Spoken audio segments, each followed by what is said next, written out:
This is a video of the inside of KFSO. So you can see the blocks are all blackened, but it looks like they're there. There's the equipment rack. That's the Z16. That one saddens my heart because we worked hard on that and to modify it and install it. So the ceiling, you can see the wood is mostly burned away through to the underside of the metal corrugations. And it looks to me like there was some structure there to support the metals. So, oh, and there's the infamous 703 that you can see from the side. I'm not really going to walk in through here because it looks really nasty. I guess maybe I'll modulate what I said a little bit. I suppose this could be cleaned out. Maybe it could be pressure washed and somehow get the smell out of it, and then have the roof torn off. You can see chinks of light up there where the roof no longer meets the block walls like it used to. And there is one of the air vents. There's three like that years ago had exhaust fans before this site was air conditioned. And on the other side of that wall is the old peacock coop. Right, that is what remains of the peacock coop. So it was all a bunch of dilapidated old dry crispy plywood. So when it burned, the fire lapped up that wall of the building and came in through these vents, and well, the result is obvious. So anyway, maybe the roof could be taken off and a new roof put on and the building cleaned out. I'm gonna say these blocks look like, you know, they got hot, but I don't think it hurt them. Okay, the tower, I'm going to send you lots of pictures of it, but the feet, here, I tipped this plywood over to get the door open. That was not laying against the tower. The tower, being a self-supporter, it was on this concrete pylon, and it doesn't even look to me like it got hot. There's a little brown color on the galvanizing here, but that's always been there. That's not from the fire.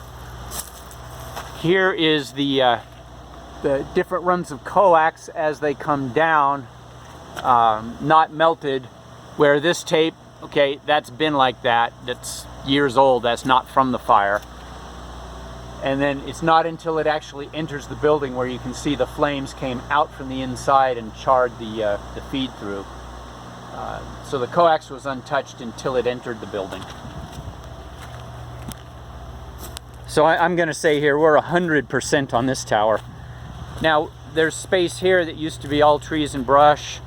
This is the access road that goes on up to KSEQ, which somehow survived untouched. I don't understand it. The fire burned all around it.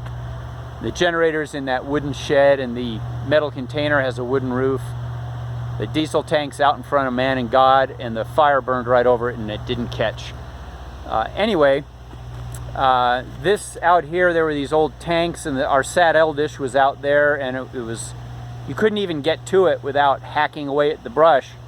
That was all an area we couldn't reach, but CAL FIRE cut some of the brush just before the fire raged through, and the fire burned the rest of it. So I think with a little cleanup here, there's a lot of space where we could move in a container or a trailer or something like that. Also, I suppose there's room here in the road, although that would block access to the other stations.